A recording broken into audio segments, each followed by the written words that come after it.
there, I'm Galahound19, and in my last variety episode, I made a little teaser for a new narrator to the channel. So let's give that narrator a proper welcome, along with Ben 10 aliens as fantasy suits of armor. Let's go! You interns don't have a lick of moxie between the lot of ya. Now here is how you greet a customer. I am Zumari, the best darn armor crafter this side of, well, anywhere. I got armors fit for every occasion to help you fight and to help you look your best. Fury and fashion. Did you get all that? Yeah? Good. Now when they ask about the armors, don't explain it like you're reading from a manual. Tell it like you're reading from an adventure novel. Like this fierce but fuzzy armor right here. This was one of the first of many commissions I did for my now favorite clients, the Benjigar Knights of 10.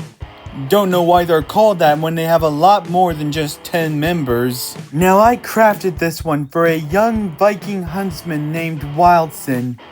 It was hard at first to tell what he wanted because he just spoke in grunts and growls like he made up his own doggy language.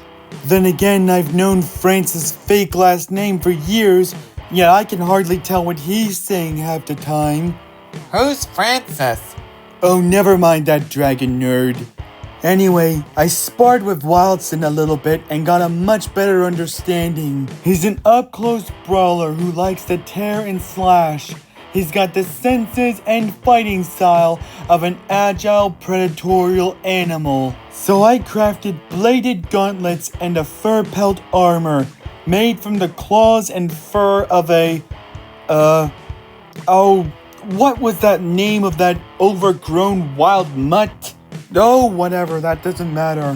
What does matter is that since our transaction, that little huntsman went on to defending Bellwood Village, which for some reason has a monster attack every other week. But thankfully, not a single one of them has gone near that village. Not since I gave him those gauntlets. Wildson has slain creatures from as small as goblins to as massive as a hydra. Each one of the Benjigar Knights were trained at a young age, specialized in their own unique weapon and fighting style. Yet despite that, most of them are boastful, brash, and not too bright. Sounds like you fit right in. Now which one of you interns said that?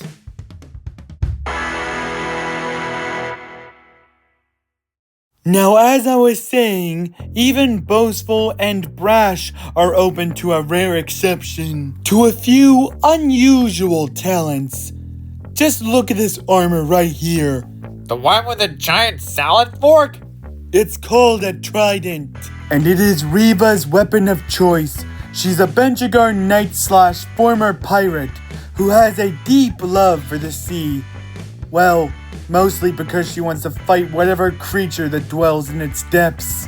But due to certain sea life preservation laws, she couldn't exactly have her fun. So she worked her way up into becoming a knight, which allows her to fight any sea creature that would bob its head and threaten any of our coastal towns, which again happens every other week. You mean like that Kraken attack last week? Are you telling this story or am I? It's just that I was there that day, ironically having calamari for lunch, when these huge tentacles popped out of nowhere.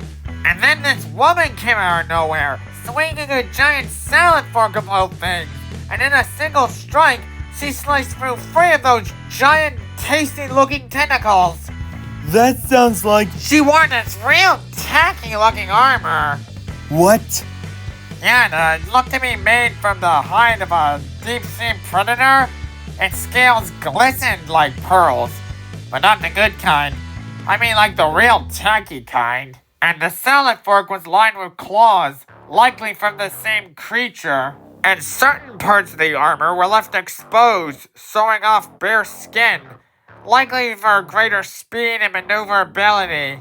But also likely the girl just wanted attention. Wink, wink. Now the girl leapt forth and stabbed one of the tentacles whilst batting another away with her shield. Now I know I probably should have ran away at that point, but I was really enjoying the show. She must have been stabbing and tearing her way through the tentacles for half an hour before she made her way to the Kraken's head and jammed her trident right between its eyes. Why yes, how do you know? Because that was Reva, and that was my armor. I mean, come on, you're looking at it right here. Oh, well, I don't have my glasses on me, so I couldn't tell. Now, when I said tacky, I meant that in the best possible way.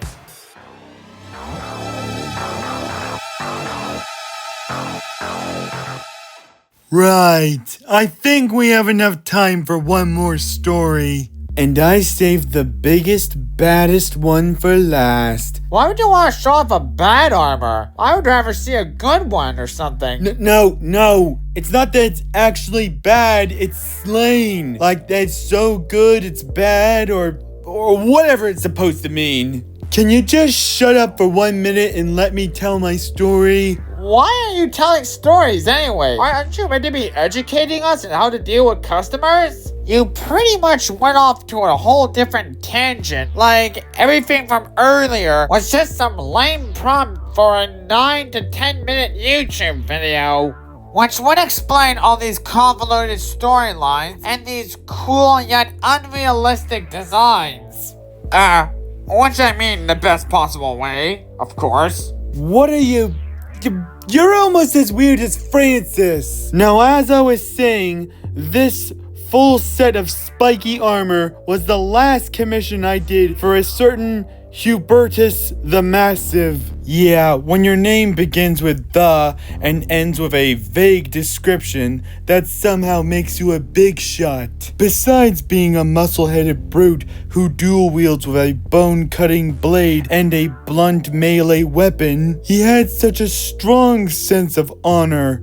Well, at least he did, while he was with the Benjigar Knights. Years back, he was part of a manhunt for the Knights of Eternity, but don't let the name fool ya. They're not so much knights, but a death cult who wanted to wipe out every creature, fairy, and demi-human in their sights. And their leader was a regional lord. Though it didn't have much in power or money, it did complicate things. Where Hubers and his party had to take down the treacherous Cretans, they had strict orders to bring the corrupt lord back alive. And after weeks of searching, they finally tracked him down to these old castle ruins. And where the Knights of Eternity had greater numbers, Hubert and his party had greater training. They had outmaneuvered, outmuscled, and outstyled those fake knights. Let's skip ahead to where Hubert ran his sword through the last goon and came face to face with the corrupt lord. And the guy started on this whiny speech on how demi-humans are bad, and how he himself was somehow the good guy, while explaining in vivid detail every horrific thing he did, looking like a giant hypocrite. And all that was really starting to boil Huber's blood. You're telling this story as if you were there. Oh no, I just heard it from one of the squires. He said the conversation ended with Hubert bludgeoning that guy's head. So if the bad guy dead, you think that's the end of the story, right? Wrong. For you see, where that guy was a jerk, he was still a lord of a neighboring region. So having a knight from a foreign country do him in, that set off a chain reaction which ignited a civil war. So understandably after that debacle, Hubert was kicked out of his knightly order. Last I saw of him, he was taking jobs as a mercenary. That's not so pretty, but he still has some semblance of honor. What, is that it? Is that the end? You might want to work on your storytelling there. You kinda lost me a few times. What is your name again? Chuck. Well, heads up, Chuck. You're fired.